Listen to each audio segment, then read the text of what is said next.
Right, back live with you tonight in Focus, and thanks for staying on. Johannesburg Economic Development MMC, Nomoya Mnisi is in hot water after she allegedly instructed officials to facilitate an unauthorized payment to an ANC Youth League infrastructure there. Or the DA has asked Mayor Kabelo Gwamanda to suspend Mnisi while ActionSA has lodged corruption charges against ActionSA. Joburg Chief Whip Zark Lebatlang joins us now in studio for more on that. Zark, good to have you, and thank you very much for your time. We hear now that the MMC for Finance is going to investigate this. But before we get to that, let's talk about these recent allegations made against the MMC. What have you discovered? Good evening, Thabo, and good evening to your viewers.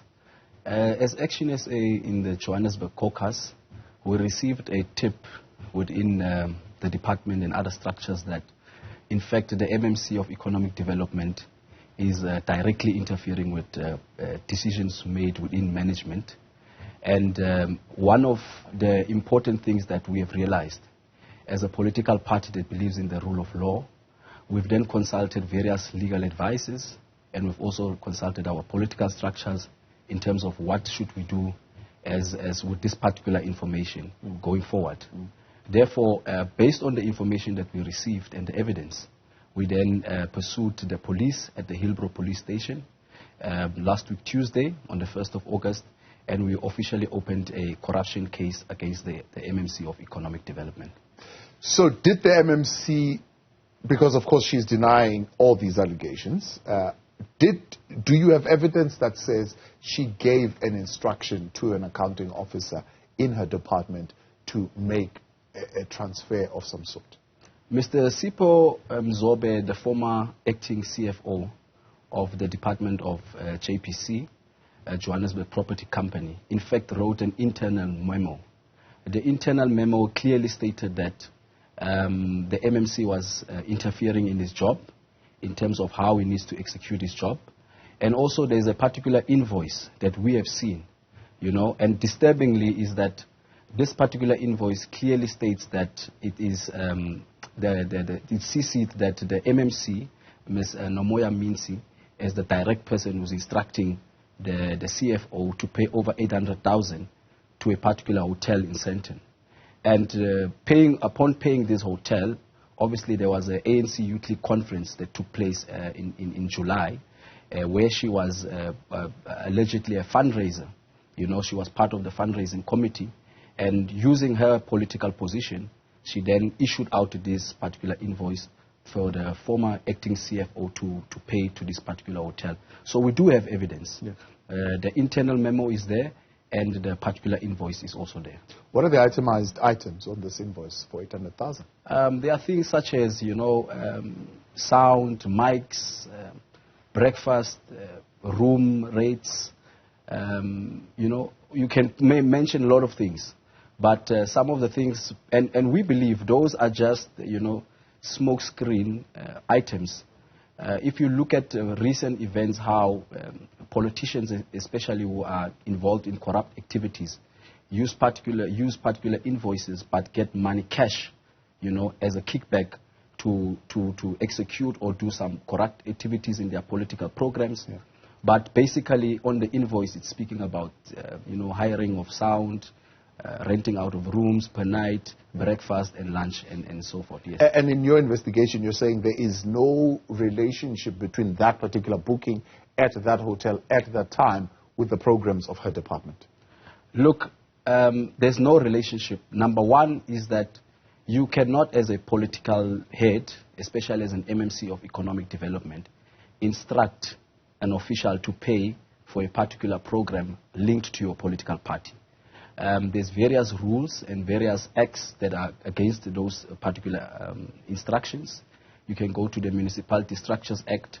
It states that a politician might not instruct an official to make any payment unless it is authorized within the department, and unless it is related to a departmental program that is approved not only by the department but also by the board. Yeah. So how can the ANC Youth League be a program of the Department of Property, the property company JPC, or the Department of Economic Development? So blatantly, this is a political program and it has nothing to do with the city.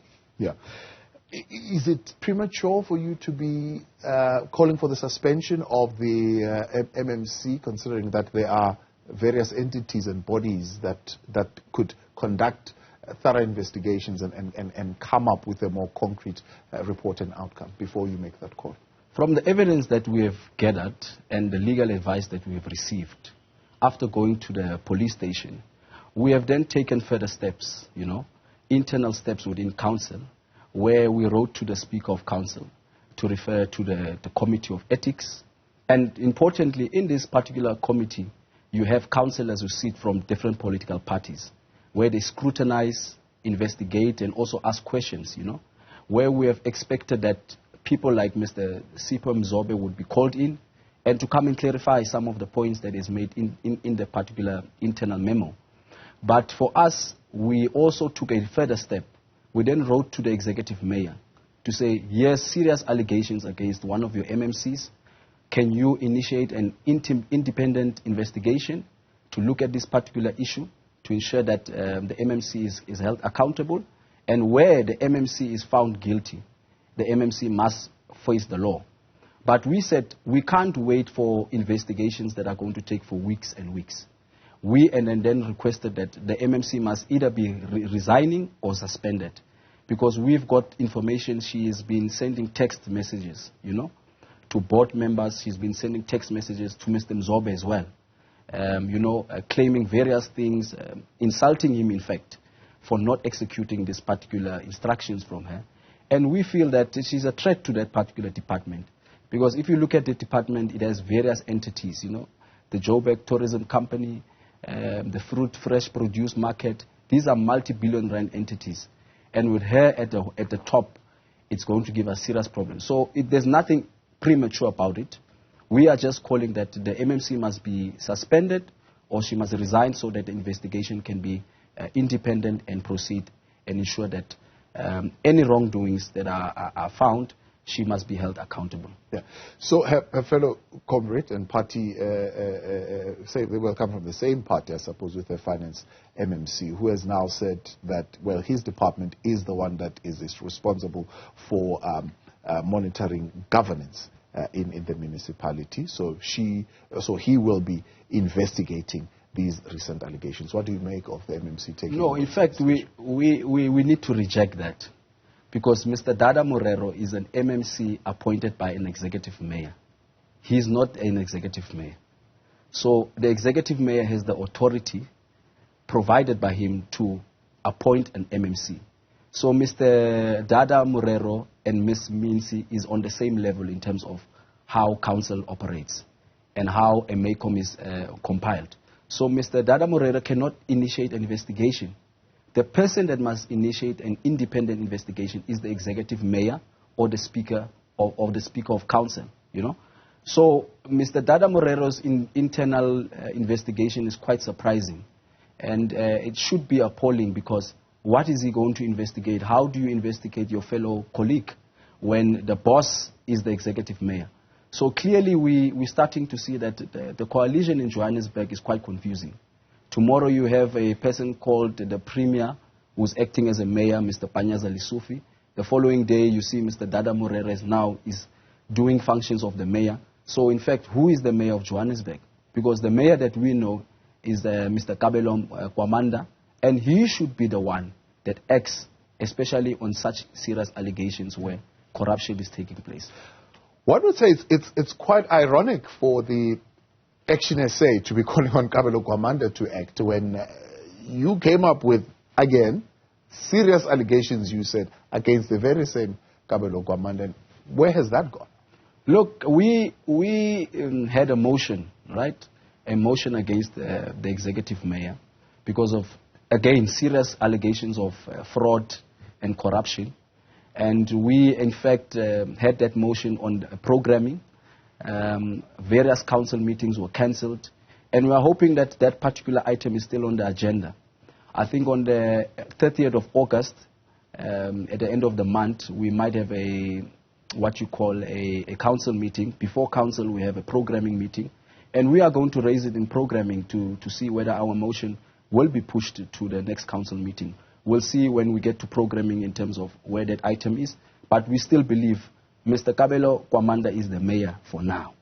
So he must execute his duties as the executive mayor, not Mr. Dada Morero, because he's not the mayor of Johannesburg. What was your response that you got from the council speaker? The speaker hasn't responded to us. Okay. And you know, the unfortunate part for us is that we've written to the speaker. We have sent the speaker various evidence that we've received. We, in fact, went to the speaker's chief of staff and pleaded with them that this is a very serious case, almost close to 1 million rand of taxpayers' money, you know, an attempt to steal taxpayers' money. And after responding or speaking to them, we're hoping that we'll give them about 7 days to respond. By next week, if they are not responding, unfortunately, we need to take it to a next level. Yeah. Because we have realized that the corruption in the city of Johannesburg is quite epidemic. And as a party that believes in the rule of law, and as a caucus that believes that we need to keep the executive accountable, we'll definitely proceed and look at other avenues where we can hold the executive accountable and make sure that the MMC of Economic Development resigns. Yeah. That's what we want. She must resign. Here's what the finance MMC is saying, and we did invite him, and he does promise to come and speak to us on this, so we will try and put his side of the story as well. He says the current media coverage has portrayed one perspective, potentially prejudicing reputations without a comprehensive understanding of the facts. Our internal investigation aims to safeguard the rights of all involved parties and dissipate any shadow that may linger or the city while the alleged reported case to the SAPS is being examined and investigated. More or less saying that let's wait for the investigation so that we can have a proper understanding of the facts. What we could be doing right now, potentially, we could be involved in damaging the reputation of someone without the necessary facts. For us, it's not an issue of a reputation. We have facts in front of us. We have an internal memo. We have an invoice that Mr. Mzobe has declared that the MMC is instructed. Number two, we have text messages that, in fact, in my view, it's in fact threats. And we are also concerned that Mr. Mzobe's safety, you know, whether wherever he is he safe? Is the city providing any support to him as an employee? Whether the city is taking his safety in consideration seriously? Yeah. And we feel that for us, there's no preempting towards any outcome. We have clear evidence that a serious investigation needs to be conducted. Yeah. We've gone to the police. There's a case number. There's an investigative officer assigned to this particular case. We are saying that from the immediate evidence that we are seeing, the MMC either needs to resign immediately, at least if they have some kind of moral, for the MMC to be suspended. But she cannot be part of any function of the department, because she clearly speaks to board members of JPC, she speaks to the officials directly, and having a particular view. And by the way, Thabo, what the MMC has done, the MMC has taken it to another level, where she, in fact, doesn't want Mr. Mzobe in that position, right? And that position being the chief financial officer of that particular entity.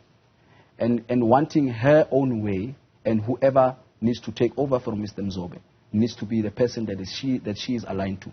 So our question is, if the MMC can instruct Mr. Mzobe regarding this particular invoice, she has other entities. I mentioned the Joburg tourism company. I mentioned the fruit produce market. Yeah. What if she has instructed those CFOs to make payments? How do we know?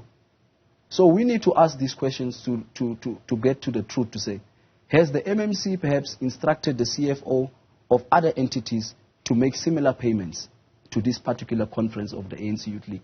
By now, we don't know. The only evidence that we have now is that she has instructed Mr. Mzobe to pay over 800,000 into this particular account. Zark, Lebatlang, appreciate your time. Thanks so much for coming on. ActionSA Chief Whip there, Zark. And as I mentioned, we did reach out to the MMC for Finance, and he does promise to speak to us in the week.